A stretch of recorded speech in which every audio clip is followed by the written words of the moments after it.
I may have seen you in an earlier incarnation many years ago. Congratulations, boy. This fucking internet thing isn't going away, is it? No. And you are embracing it. Congratulations about Dublin Focus. And the excellent work that we've seen here, crossing over new media and digital technology. I will be talking this quickly for the length of the gigs, because we've got shit to get through, right?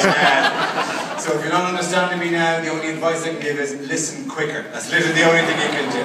I am Irish, this is the speed we speak at, and one of the many gifts, like that person over there, huge number of Irish immigrants obviously have made their way into this industry. It's very impressive. The way you've broken the glass ceiling, Pet, congratulations. One of the many gifts that Ireland has given this country over the years, we built the place for you, obviously, back in the day. Broadcast into the country. Wayne Rooney's most recent gift that Ireland has given him, and I know many of you don't regard Wayne Rooney as Irish, but A, his name is Rooney, and B, look at the fucking head on him. It's not the face of an international soccer star, ladies and gentlemen. That's a minor hurler from Offaly who got lucky, right? And so this clip will be going out. There are many, many new Irish driving over, and they will be driving over the next little while because things are a little tight for cash in Ireland, and you sent us a bailout, and can I thank you on behalf of the country for the £6 billion you sent us. The economic rationale was that you would send us that money, and then we would continue to buy Kit Kats and Welsh lamb and Scotch whisky. And we didn't. We got the check and went, fuck it, that's great, let's buy tickets and live in England again. So, many more Irish arriving over, but are very educated, very new Irish, very IT related, much like yourselves, very, very highly skilled, won't be, not the old traditional image of Irish immigrants arriving over. We'll still do those jobs. We'll take those jobs and they get over here. We'll be on your doorsteps going, oh yeah, we'll do that. We'll knock that through, we'll lift it up, we'll push that through. We can build it for you, no problem at all. Don't you worry about it, don't you worry about it. Give me a second now, I'll be back in 1 second. Google it, for Christ's sake. I have no idea what the woman is talking about. You search, I'll smile. We've got our best people on it. What? Well, translated from Polish. There's bound to be a website somewhere that will be that. In a year's time, every Wix, every home base, every DIY in this country is going to be rammed with Irish builders trying to describe tools they vaguely remember from a generation ago. Do you have anything that will make wood shorter? Do you have such a thing, do you? Because I have a plank in a gap and I can't go and get the plank into the gap. Anyway, listen, I could go for this for ages. You're here to sell shit. That's what you do. That's what you do exceptionally well. And that's what we're applauding here tonight. We're to give you prizes. Prizes for that, ladies and gentlemen. And it's about, yes, that lad has suddenly remembered why he's here. There is an element. That does happen at these awards. The tendency people to drift in and out, it's fine. But there is an element. Oh, this is one of the ones in which you do crowd control, essentially. Nonetheless, this is one of those things which, it is a dark art, ladies and gentlemen, and one that I'm deeply impressed by when it's done correctly. The greatest salesman I ever met was a man named John Lewis who sold me a bed. Because I was buying a mattress and I was trying all the different beds, and he pointed me to some ludicrously comfy Hastings mattress that you would sink into, and I said, no, this is a bit too, it's a bit too soft. And the man, as he was turning away, went, well, some people are afraid of comfort. That is like a challenge you cannot not rise to. I think I bought 4 of them and stuck a P under the bottom one, just to make the point, right?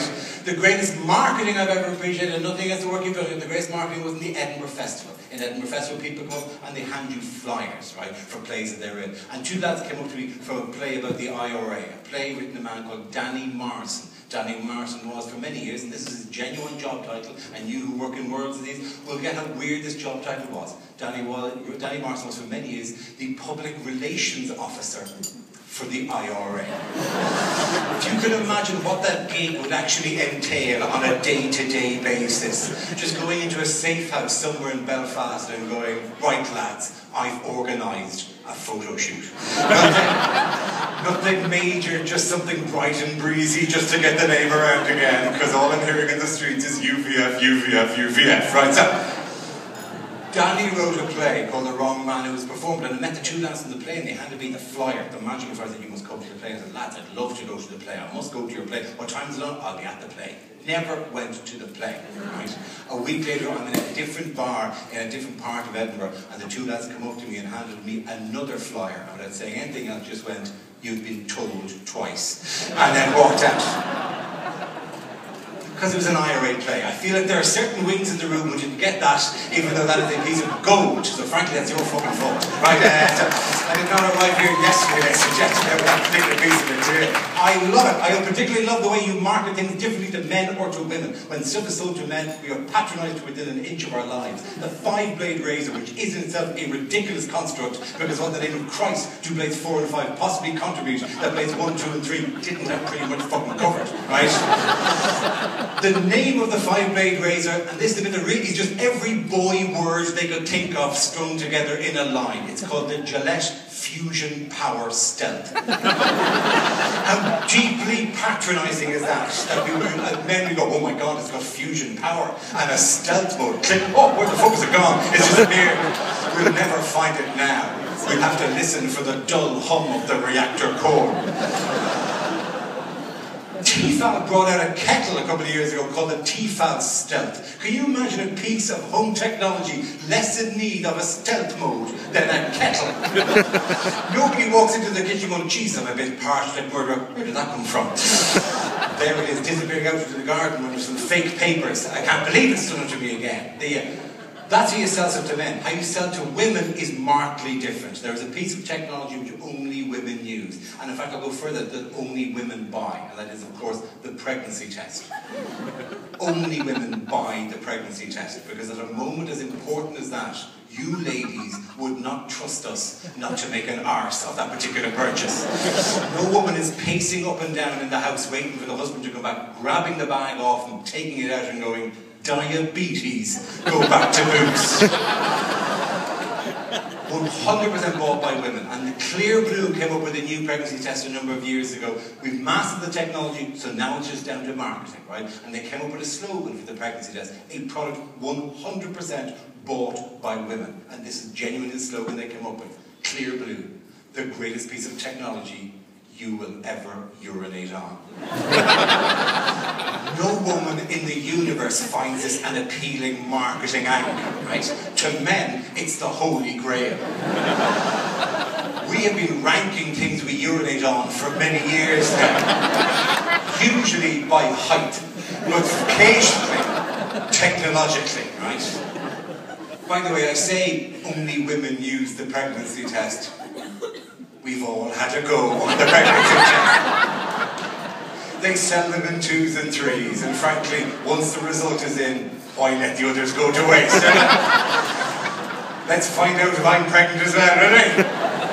Oh, turns out I'm not, I'm off for pints. Men are deeply envious of the pregnancy test. We would love for the major junctions in our lives to be illustrated to us by weeing onto a stick. It is a man's dream to walk from a bathroom waving a stick in the air and going, guess who's regional IT manager for the Midwest area? 2 blue lines, yes. Nailed it. That is how you sell things, and things are different. By the way, I've gone through that process. Hello to any mothers and fathers in the audience here, by the way. And I'm looking at the dads in particular. I do kind of parenting, dad, that you don't do. I do it because I work nights. I do daytime parenting. Look at that, lads. You've never done daytime parenting. You don't know the hell of daytime parenting. 11 o'clock in the morning at Drumma Ding Dong, or Boom Bang a Bong Bong, or some of the rubbish you bring the child to in order to, improve their social skills, or their cord my arse, to tire the fecker out. Run them around for a while, so they'll sleep and you can drink some wine. And it's always me and mother, nanny, mother. And it's all, they look at you. And you invade their sick mummies, if I can say this from the heart. Mummies are bitches. Bitches are height. I am thrilled to see the level of nihilism in this audience, that the first joke that got a round of applause was the mummies are bitches line. That is impressive. From an entire industry went, we were enjoying it so far, but he struck a chord with that one. That particular line really rang home for us, right? I sat in a swimming lesson once, right, with my daughter, and a mother came up to me and said, you may not change with your daughter. I said, how dare you?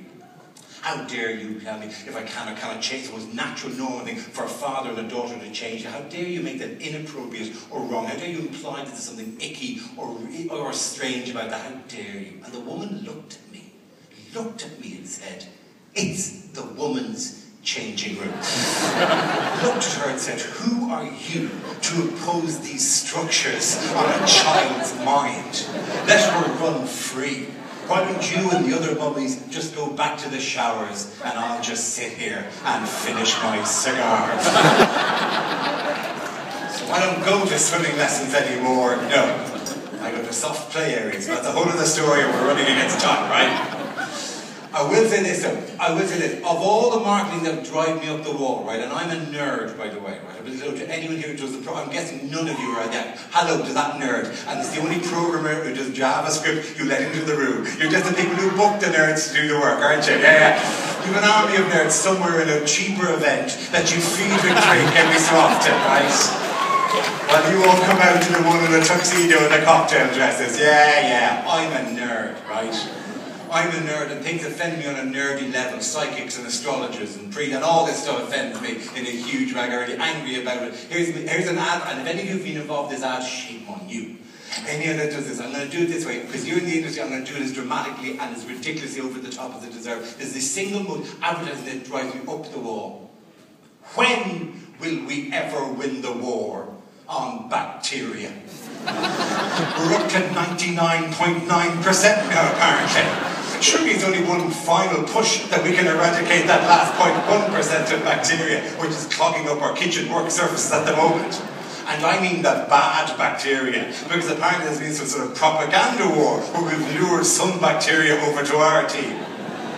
What happens if you pour Dettol into a Yakult?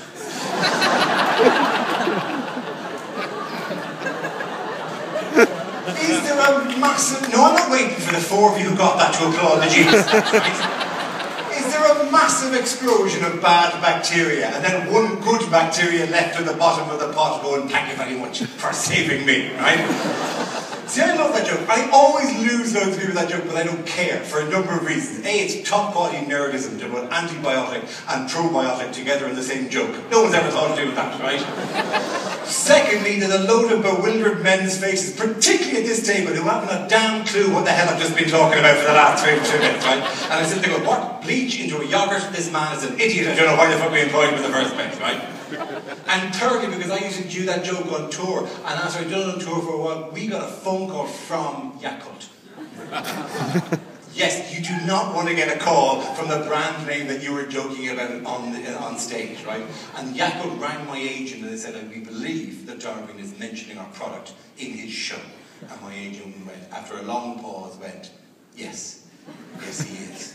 And then there's a really long pause, and the woman from Yakult went, we've never been in a show before. We have a couple of tickets. I was genuinely came along. A load of Japanese guys came to the Apollo and didn't have a clue what I was talking about. But then smiled about it when the Yakult mentioned it. Listen, we have stuff to do for you here. We've genuinely got a whole night of awards. We've got 20 categories plus a Grand Prix at the end. Oh, we've even got high commendations. My. Some people receive high commendations. And if you receive a high commendation, you should glow with pride and you should keep your arse in your chair. You do not get to walk up here with a high commendation. A high commendation is practically a slap in the face to say, could have done a bit more work. But you were desperately close. A tiny bit more work and this could have been a really good match. So bear that in mind, high commendations. Ache with the pain of coming so close. If you're the winner, though, what a night it is for you. Because tonight you get to walk up here and you look at that podium, geez, I've seen award ceremonies. I'm going to go up there and I'm going to thank people. I'm going to thank the people who were there during the suffering. Thank people who were there during the difficult years. Thank my staff, my team, my colleagues, my friends, my family who have suffered because of the sacrifice that I have had to make in order to reach the level of excellence. I finally get to say thank you. And maybe you should, but the rest of us couldn't give a shite. So no speeches is a general rule tonight. How's that as a rule? Do you like that rule? I love it. A crowd who applauded 2 things during the warm-up. No speeches and mummies are bitches. I have your measure here, ladies and gentlemen. Right. By the way, another thing, these things often get fragmented in some people talk about their awards. Let's give a pause as we go along. If you know the people who are nominated, if you know the campaign, if you're familiar with the art director, the guy who did it, or the JavaScript guy, or whatever, right? It's probably in Unity now, who knows when Java's over. But anyway, none of you know what I just said. Not a nerd in the room. Anyway, if it's your agency, for Christ's sake, cheer, applaud the nominations as it goes along. Not yet, but nonetheless. don't break out of the statement just yet now and go crazy, right? But when your name gets mentioned, give it a cheer, and then we roll through these and it'll be glorious. I promise you, I will keep it going, and we'll get to the end, and then the drinking and the dancing will start, and it's going to be fantastic night. We'll do that, ladies and gentlemen. Lots of fun. Ladies and gentlemen, welcome to the Digital 2013. Give us a round of